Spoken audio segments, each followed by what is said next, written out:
St. Augustine Commentary on the Gospel of John, chapter 5, verse 25 to 30 following. The Lord our God then reveals it, and by his scriptures puts us in mind how it may be understood when judgment is spoken of. I exhort you therefore to give attention. Sometimes judgment means punishment, sometimes it means discrimination.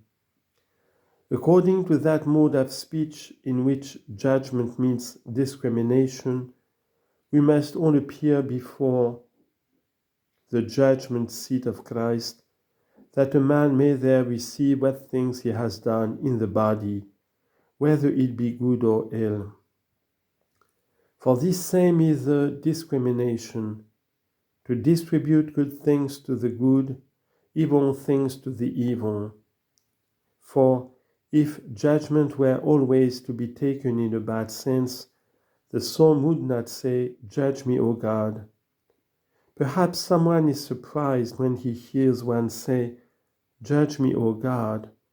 For man is wont to say, "Forgive me, O God, spare me, O God." Who is it that says, "Judge me, O God"?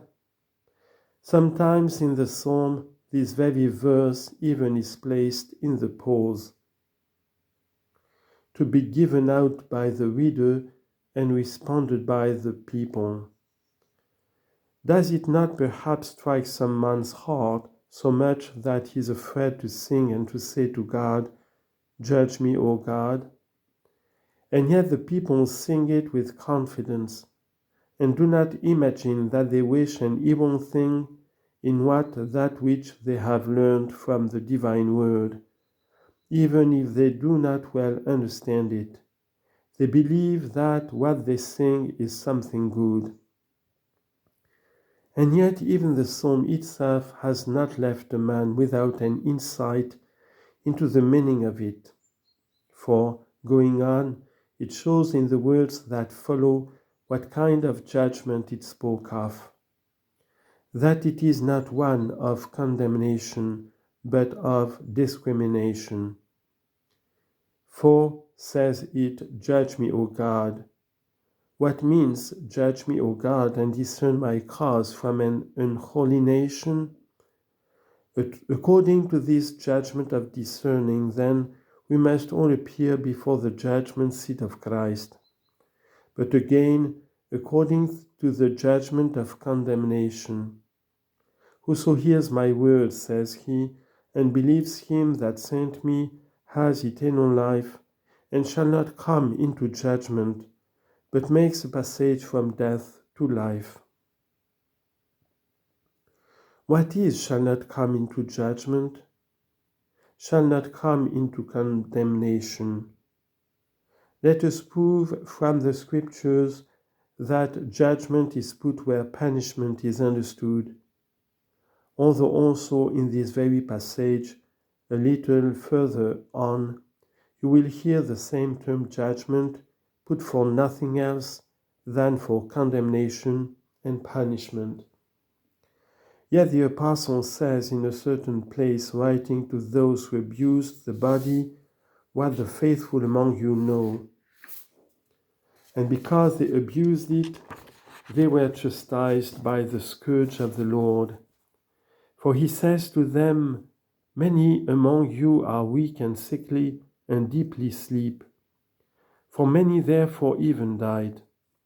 And he went on, "For if we judged ourselves, we should not be judged by the Lord. That is, if we reproved ourselves, we should not be reproved by the Lord. But when we are judged, we are chastened by the Lord, that we may not be condemned with the world." 1 Corinthians chapter 11, verse 30 and 32.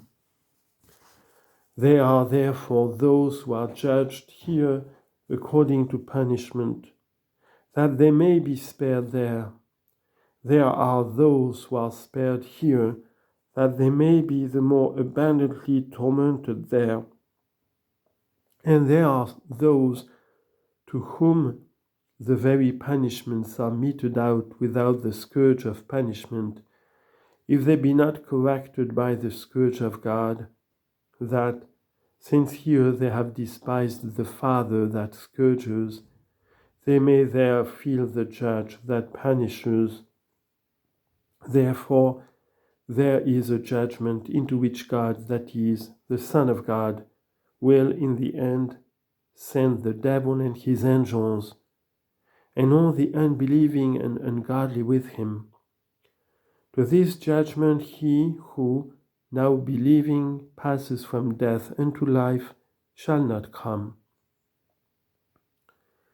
For lest you should think that by believing you are not to die according to the flesh, or less understanding it carnally, you should say to yourself, My Lord has said to me, Whoso hears my words and believes him that sent me is passed from death to life.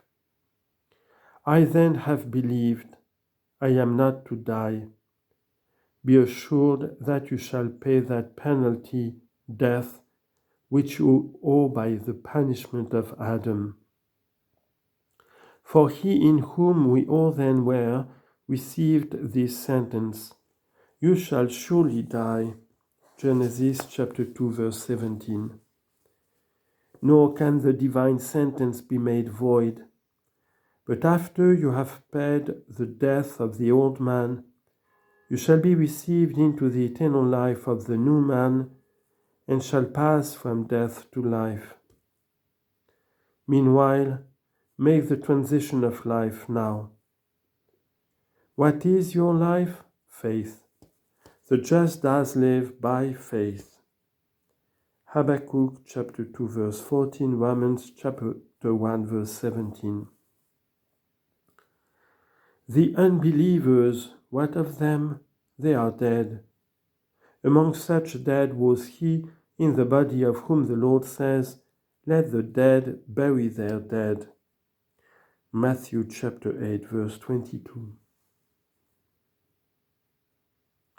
So then, even in this life there are dead, and they are living, or live in a sense. Who are dead? They who have not believed. Who are living? They who have believed. What is said to the dead by the apostle? Arise, you that sleep. But, quoth an objector, he said, Sleep not death. Hear what follows. Arise, you that sleep, and come forth from the dead. And as if the sleeper said, Whither shall I go? And Christ shall give you light. Ephesians chapter 1 verse 14. Christ having enlightened you, now believing, immediately you make a passage from death to life. Abide in that to which you have passed, and you shall not come into judgment. Himself explains that already and goes on. Verily, verily, I say unto you. In case, because he said is passed from death to life, we should understand this of the future resurrection, and willing to show that he who believes is passed, and that to pass from death to life is to pass from unbelief to faith, from injustice to justice, from pride to humility, from hatred to charity. He says, Now, verily, verily, I say unto you, the hour comes and now is. What more evident? And now is when the dead shall hear the voice of the Son of God, and they that hear shall live. We have already spoken of these dead. What think we, my brethren? Are there no dead in this crowd that hear me? They who believe and act according to the true faith do live and are not dead. But they who either do not believe or believe as the devils believe, trembling, James 2:19, and living wickedly, confessing the Son of God, and without charity, but rather be esteemed dead. This hour, however, is still passing. For the hour of which the Lord spoke will not be an hour of the 12 hours of a day. From the time when he spoke even to the present, and even to the end of the world, the same 1 hour is passing, of which hour John says in his epistle, "Little children, it is the last hour." 1 John chapter 2, verse 18. Therefore is now. Whoso is alive, let him live. Whoso was dead, let him live. Let him hear the voice of the Son of God, who lay dead. Let him arise and live. The Lord cried out at the sepulchre of Lazarus, and he that was 4 days arose. He who stank in the grave came forth into the air. He was buried, a stone was laid over him. The voice of the Saviour burst asunder the hardness of the stone, and your heart is so hard that divine voice does not yet break it. Rise in your heart, go forth from your tomb. For you were lying dead in your heart as in a tomb, and pressed down by the weight of evil habit as by a stone. Rise and go forth. What is rise and go forth? Believe and confess.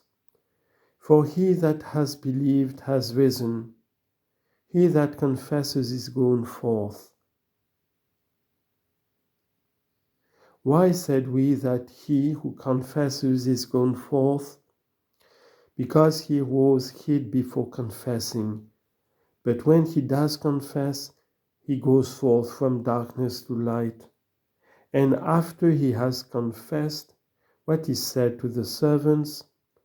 What was said beside the corpse of Lazarus? Loose him and let him go. How?